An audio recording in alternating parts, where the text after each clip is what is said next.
आजच्या 10वीच्या निरोप समारंभाच्या निमित्ताने या ठिकाणी उपस्थित असलेले प्रमुख पाहुणे म्हणून आमचे स्नेही मार्केट कमिटीचे संचालक आदरणीय ज्यांनी खास ओळख करून दिली असे संतोष मामा अनबोले, प्रमुख पाहुणे म्हणून ज्यांनी आत्ताच आपले व्याख्यानावरून मनोगतामधून तिचं खूप आपल्याला मार्गदर्शन लाभलं किंवा कितपत आपण घेतोय असे गणेशजी पवार साहेब. आपल्याला नेहमीच या ठिकाणी एक हक्काचा माणूस लाभलेला असतो किंवा नेहमीच आपल्याला मदतीला धावून येतात ते विचित्र काकू, आपल्या या शाळेच्या मुख्याध्यापिका जाधव मॅडम, सर्व या ठिकाणी उपस्थित असलेले सर्व सहकारी आणि विद्यार्थी मित्रांनो, जे आतापर्यंत व्याख्याने झालेले किंवा त्यांच्या मनोगतामधून जी विद्यार्थ्यांना सांगण्यात आलेलं आहे त्याचं खऱ्या अर्थानं सर्वांनी पालन केलं पाहिजे. कारण का जीवनामध्ये येत असताना प्रत्येकाच्या जीवनामागे संघर्ष आलेला आहे आणि संघर्षाशिवाय पुढली वाट ही सोपी नाही. कारण का प्रत्येक वाटाला आता काटेच आहे. आता स्पर्धा ही भरपूर आहे. तुम्ही कुठल्याही क्षेत्रात जरी गेला तर स्पर्धेशिवाय जग नाही. कारण का आता सध्या पक्ष सुद्धा भरपूर झालेले आहे राजकारणामध्ये. तसं 10वीला विद्यार्थी सुद्धा भरपूर आहेत आणि त्या विद्यार्थ्यामध्ये आपण कितवा नंबर आणतोय हे सुद्धा खूप महत्त्वाचं आहे. जसं आता पवार साहेबांनी सांगितलं की तुम्ही शाळेमध्ये या ठिकाणी फर्स्ट येऊन चालत नाही, केंद्रामध्ये फर्स्ट येऊन चालत नाही, तर तुम्ही कितपत ते ज्ञान घेतलंय आणि त्या तुम्हाला ज्या गोष्टीसाठी तुम्हाला ऍडमिशन घ्यायचंय तिथं तुम्ही क्वालिफाय होण्यासाठी तुम्हाला तिथपर्यंत गुण असणं फार महत्वाचं आहे आणि ते तुम्ही मिळवलं पाहिजे ना असं माझं मत आहे. कारण का आपल्या खेळातली मुलं ही कष्टवान असतात. कारण का त्यांच्यात जिद्द असते. जी काही शहरामध्ये वावरणारी मुलं असतात त्यांना सर्व गोष्टी लगेच अवेलेबल होत असतात. तशा आपल्या खेड्यातल्या मुलांना कुठलीही गोष्ट अवेलेबल होत नाही, परंतु त्यांच्यात काम करण्याची असेल किंवा अभ्यास करण्याची असेल चिकाटी असते. म्हणूनच भगवंत सारखा मुलगा एक वडशिवणी या छोट्याशा गावामध्ये की एक अतिशय एम्स असल्या एक नामवंत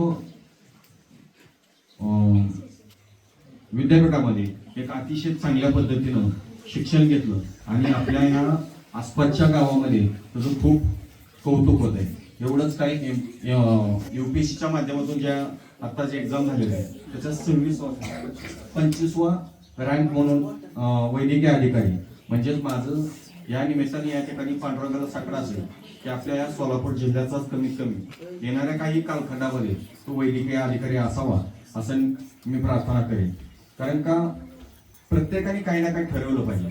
कारण का स्पर्धेच्या युगामध्ये आपण सगळ्याच काही आपल्याला नोकरी लागतील असं नाही. मुलांना तर भरपूर संघर्ष आहे.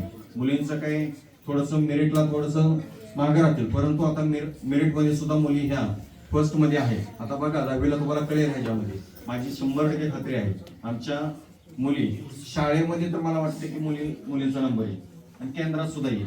कारण का त्या पद्धतीचा त्यांचा अभ्यास आहे. मुलांनी सुद्धा प्रयत्न केला पाहिजे. तुमच्या वाटेला भरपूर संघर्ष आहे. आता दिवस फिरलेला आहे. कालांतराने आपल्याला कोणीही विचारणार नाही. जसं की एवढा काळ बदलत आहे की त्याच्यामुळं तुम्ही या स्पर्धेच्या युगामध्ये टिकलं पाहिजे. आणि जी मोबाईल आणि टीव्हीच्या माध्यमातून तुम्ही जी मनोरंजन करत असता किंवा मनोरंजनासाठी तुम्ही वेळ घालवत असता ती न घालवता तुम्ही तुमचा अभ्यासामध्ये पुस्तक वाचण्यामध्ये वेळ घालवला पाहिजे असं माझं मत आहे. कारण काय जी बोललेली मंडळी आहे त्यांचा किती अभ्यास असेल याच्यावरून तुम्ही ओळखून घ्या. त्यांनी किती पुस्तकं वाचली असतील हे सुद्धा ओळखून घ्या. याच्यावरनं तुम्हाला एक विनंती करतो, मोबाईल पासून तर खूप लांब राहा. फेसबुक असेल, इंस्टा असेल, तुमचं व्हॉट्सअप असेल.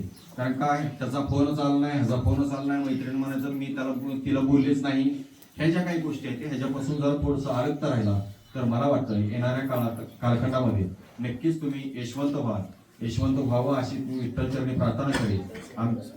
तुम्ही कुठलीही तरी पोस्ट मिळवली आणि त्या पोस्टसाठी आम्हाला या ठिकाणी शाळेला सत्कार करण्याची संधी तुम्ही द्यावी अशी तुम्हाला एक विठ्ठलचरणी प्रार्थना करेल.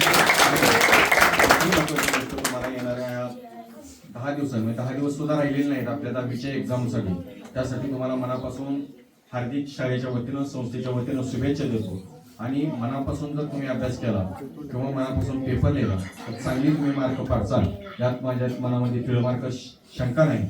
एवढंच बोलतो. परत एकदा तुम्हाला सर्वांना एक्झामसाठी शुभेच्छा देतो आणि येणाऱ्या कालखंडामध्ये सुद्धा जी काही 9वीला विद्यार्थी जे आहेत ते 10वीला येणार आहे, त्यांनी सुद्धा आता अभ्यास हा आजपासून जर स्टार्ट केला तर भरपूर काही तुम्हाला यश संपादन करण्यासाठी मिळेल अशीच एक प्रार्थना करेल.